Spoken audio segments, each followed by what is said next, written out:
Hi everyone, it's Clarke Camper with the September 2013 edition of Wall Street and Washington. Today I'd like to cover three topics. First, I'd like to say a few words around what I think you should keep your eye on in the current federal budget battles. Second, I'd like to comment on the SEC's recent pay ratio proposal. And third, I'd like to say a few words about the CFTC's recent concept release on high-frequency trading.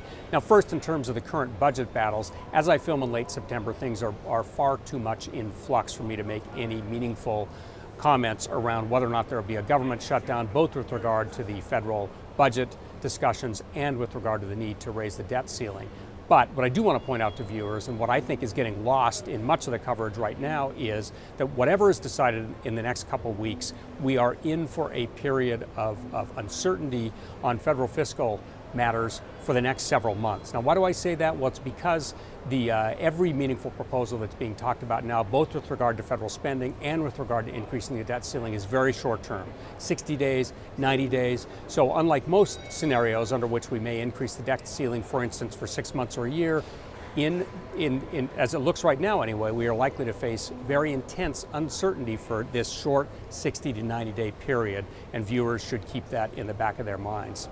Second, moving over to the SEC, the SEC recently released or approved for comment a proposal on pay ratio. And this is a proposal that was required by Dodd-Frank. It requires companies to disclose the ratio of CEO compensation to the median of all non-CEO employees. There's been a lot of concern around the SEC's doing this. Why now? Do they have to do it at all? The short answer is, as I'd mentioned earlier, they do have to do it. Dodd-Frank required them to do it. There are many who are unhappy that it's taken as long as it has for the SEC to push this out.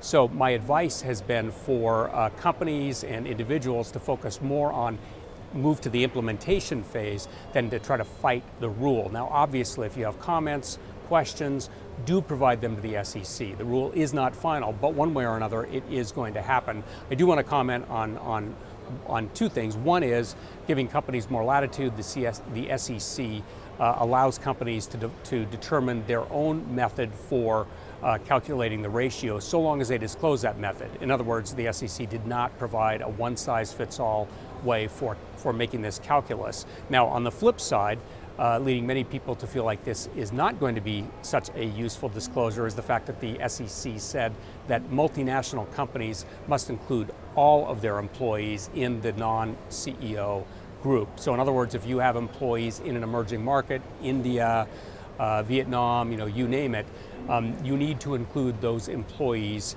in your calculus of median pay for non-CEO employees. And again, understandably, some have said that they think that requirement alone will make the usefulness, particularly for multinational companies, of this pay ratio number of dubious value. The bottom line is, again, if you have thoughts around that, provide your comments to the SEC, but do know this is going to happen one way or another.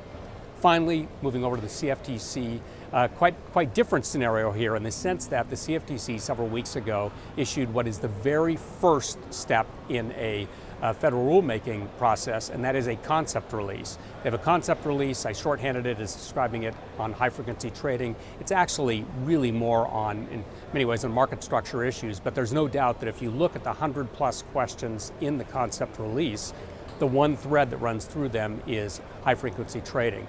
Many people are very concerned about this. I understand that. I encourage people to provide their comments and thoughts to the CFTC. However, I also encourage people to keep in mind the big picture here, which is, as I've mentioned, first, this is only the first stage in a rulemaking. By comparison, the SEC had out a market structure concept release in 2010 that included comments on high-frequency trading. And with regard to high-frequency trading, the SEC has not made any meaningful rulemakings since then, despite the fact that concept release has been out there for a number of years. And second, and I think more important in the CFTC context, is that we are virtually certain to have new leadership at the CFTC. And I think who follows Gary Gensler as chair of the CFTC is much more likely to affect the outcome of the high-frequency trading activity than just the fact that we have this concept release out there. So with that, I'll wrap things up, and we'll see you next month on Wall Street and Washington.